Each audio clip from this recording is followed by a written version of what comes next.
از درش بار سفر بستم. خورند آری به امید دوا زهر هلاهل را. به ایران می رود نالان کلیم از شوق همراهان، به پای دیگران همچون جرس طی کرده منزل را. اگرچه هند گرداب است امان از وی نمی خواهم، نگیرد دست به استغنای من دامان ساحل را. این زمانی بود که ما آن را دوره شعر مغول یاد می‌کنیم. شاعران فارسی گو برای شعرشان با سیم و زر سنجیده می‌شدند. شاهان و اشراف نیز شعر می‌سرودند. همایون شاه هم چکامه عبرت آموزی به فارسی نوشت. سراسر شادی عالم به یک دم غم نمی ارزد، به نزدم عمر 100 ساله به یک ماتم نمی ارزد. غنیمت دان جوانی را که ایام خوش است، اما ولی با عالم پیری و پشت خم نمی ارزد. کوان تخت سلیمان و کوان احوال مورانش، چهل خانه زر قارون به یک جا هم نمی ارزد. نبودی جنت الماوا نبودی این همایون را، که جنت هم به سرگردانی آدم نمی ارزد.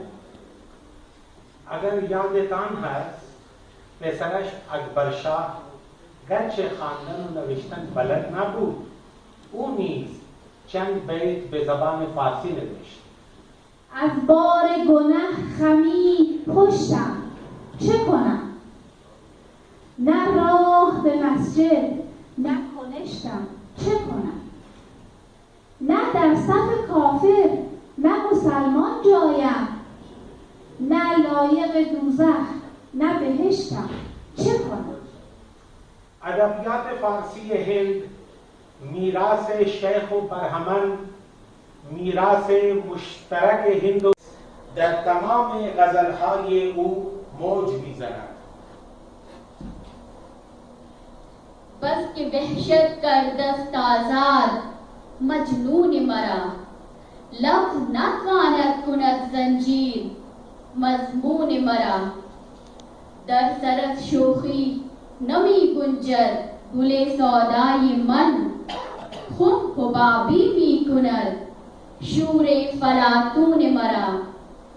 داغ هم در سینه‌ام بی حسرت دیدار نیست، چشم مجنون نقش پا بود است هامون مرا. ساز من آزادگی آهنگ من آوارگی، از تعلق تار نتوان بست قانون مرا.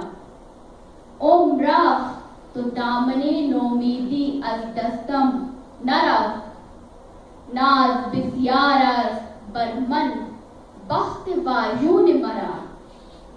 غافلم بیدل ز گرد ترک تازی های حسن، می دمد خطا کند فکر شبیخون مرا. ساز من آزادگی آهنگ من آوارگی، از تعلق تار نتوان بست قانون مرا. شاعران از ایران به هند می آمدند و عقیده داشتند که هند سرزمین هنرپرور است. والد داغستانی از جور و ظلم نادر از ایران به هند فرار کرد و هند پناهگاه هزاران شاعر مثل والد داغستانی بود که در آغوش خود به آنان جا داد. این شاعران والا مقام در هند با زنان هندی ازدواج می کردند و در همین سرزمین ماندگار می شدند و پیوند خاک हिंद भी खुलता। सब कहाँ कुछ लालो गुल में नुमाया हो गई, खाक में क्या सूरतें होंगी कि पिन्हान हो। वाले दागिस्तानी दुख्तरी दाश्त از خانم هندی که اسم او گنا بیگم بود. گنا بیگم هم در سخن و هم در حسن جمال لازوال داشت و شعرهایی بس گیرا و دلچسب می سرود. اشعار او سرشار از رمز و رموز عاشقی و دل دادگی است. جناب آقای نجف پیره نگاه مست تو دانی کجا نشست، بر دل نشست و خوب نشست و به جا نشست. جگر پرسوز دل پرخون، گریبان چاک جان بر لب، قضا را شرم می آید ز سامانی که من دارم. قرن 18 دوره پرشوری در تاریخ سیاست و فرهنگ هند است. سلسله تیموریان به انقراض می رسد. نادرشاه وارد صحنه سیاسی هند می شود و هرج و مرج در شمال کشور هند رخ می دهد. بازار شعر در شهر دهلی رکود پیدا می کند و اغلب شاعران و هنرمندان از دهلی به دربار شاهان لکنو پناه می برند. یکی از آنان میر تقی میر است. او شاعر دو زبانه اردو و فارسی است و در زبان اردو او را خدای سخن می گوید. اشعار فارسی میر نیز آبدار و شنیدنی است که در آن درد خود را به عنوان درد جهانی معرفی می کند. یک روز پدرش او را نصیحت کرد که عشق کن، وقت ضایع مکن. پس میر قدم به وادی عشق نهاد و تمام عمر از راه شعر آداب عشق را بیان می. باد شد به راه تو مشت غبار من، یک ره نیامدی ز وفا بر مزار من. عزت تمام رفت و نماند اعتبار من، در کوی تو ز آمدن باربار من. در صحبت نخست به تاراج غمزه داد، ایمان و دین و هوش و حواس و قرار من. عزت تمام رفت و نماند اعتبار من، در کوی تو به آمدن باربار من. میر خدای سخن ادبیات اردو بود و شعر اردو بسیار شیرین می سرود و حال زار عاشقان را نیکو بیان می نمود. در باغ هر برگ و هر درخت از حال زار من با خبر است، تنها گل است که از آن بی خبر است. पत्ता पत्ता बूटा बूटा हाल हमारा जाने है, जाने न जाने गुल ही न जाने बाग तो सारा जाने है। मेहर वफा लुत्फ इनायत एक से वाकिफ इनमें नहीं, और तो सब कुछ तंज़ व किनाया रम्ज़ व इशारा जाने है। तन्हा ایرانیان در ادبیات فارسی هند سهم پر آمده است.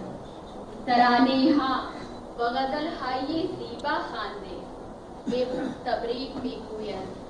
ای ایران परतंदाने पुरगोहरो दिलेरे तो चेतो पे हाइए गिरान भाई बराई बेनामे यादगारो मोहब्बतो इश्क तो मेरा शायरी की अजराही दूर आमदेर हदिये में कुरानी व गुया की ईशान कबलन खुद राबा वही हम नवा व हम आहंग साख्तियान ए ईरान शायरी के दर रूज़े तवल्लुदश از میهن خویش دور و مهجور افتاده است تو او را تاج عزت و شرافت پوشانده ای و بر فراز کرسی های بلند پایه احترام بی سابقه ای برنشانده ای و من در برابر این همه لطف و محبت هایی که دیدم میخواهم فقط یک دسته گل بر تارک نیرومند و افراخته و باستانی تو نثار کرده و با آهنگی رسا که به درگاه معبود نادیده راه اجابت دارد مسئلت و دعا می کنم که ایران همیشه سرفراز و پیروز باد که ایران همیشه سرفراز و پیروز باد دوستی هند و ایران پیروز باد دوستی هند و ایران پیروز باد